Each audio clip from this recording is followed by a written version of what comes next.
Here's the top stories for March 11th. Vice President Sara Duterte on Wednesday, March 11th, commemorated what she called the first anniversary of an event that trampled on Philippine democracy and the principle of due process and rule of law. Duterte was referring to what she alleged as the extraordinary rendition or kidnapping of her father, former President Rodrigo Duterte, when he was arrested by Interpol for charges of crime against humanity at the International Criminal Court. A year later, the former leader remains detained at The Hague. Duterte said the commemoration of the anniversary of the former president's kidnapping is a call for all of us to become vigilant. The country's institutions must remain free, honest, and strong against any challenges to bend justice, as no Filipino should be deprived of the protection of our Constitution, she said.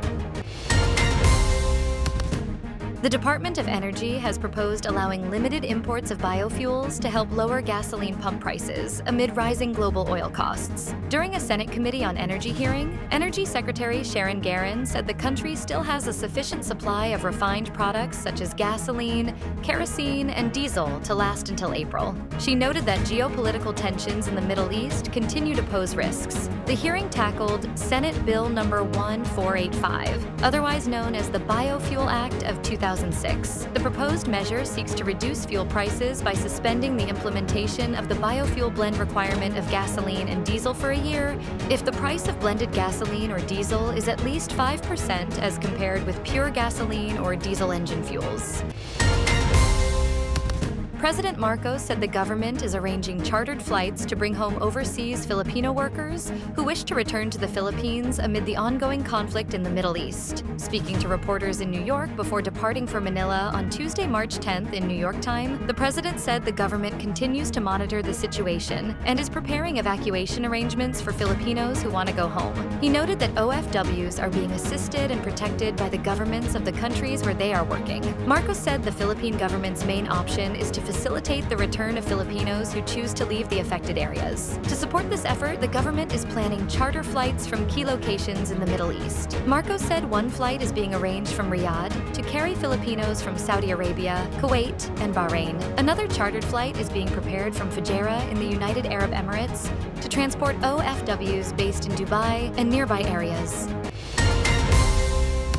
The Philippine Atmospheric, Geophysical, and Astronomical Services Administration on Wednesday, March 11th, said the tropical depression being monitored outside the Philippine area of responsibility has intensified into a tropical storm and was given the international name Nuri. Pagasa weather specialist Chanel Dominguez said the weather disturbance still has a slim chance of entering the Philippine area of responsibility and is not expected to directly affect the country. As of 3 a.m., the center of Tropical Storm Nuri was estimated at 1,290 kilometers east of eastern Visayas, with maximum sustained winds of 65 kilometers per hour near the center and gustiness of up to 80 kilometers per hour. It was moving slowly southwestward. Although the tropical storm is forecast to stay outside the Philippine area of responsibility, Dominguez said its trough or extension may continue to bring rains over parts of the eastern section of Mindanao.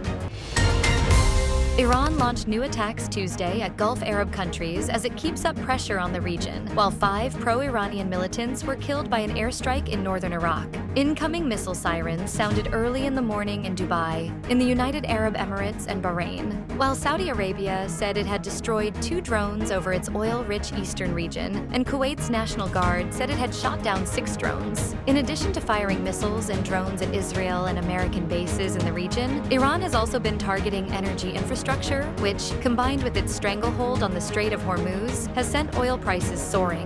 Brent crude, the international standard, spiked to nearly $120 on Monday before falling back, but was still at around $90 a barrel on Tuesday, nearly 24% higher than when the war started on February 28th.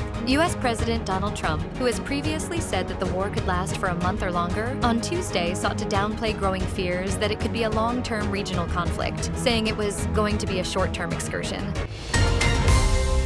Stay updated with the latest news. Visit our website at www.mb.com.ph.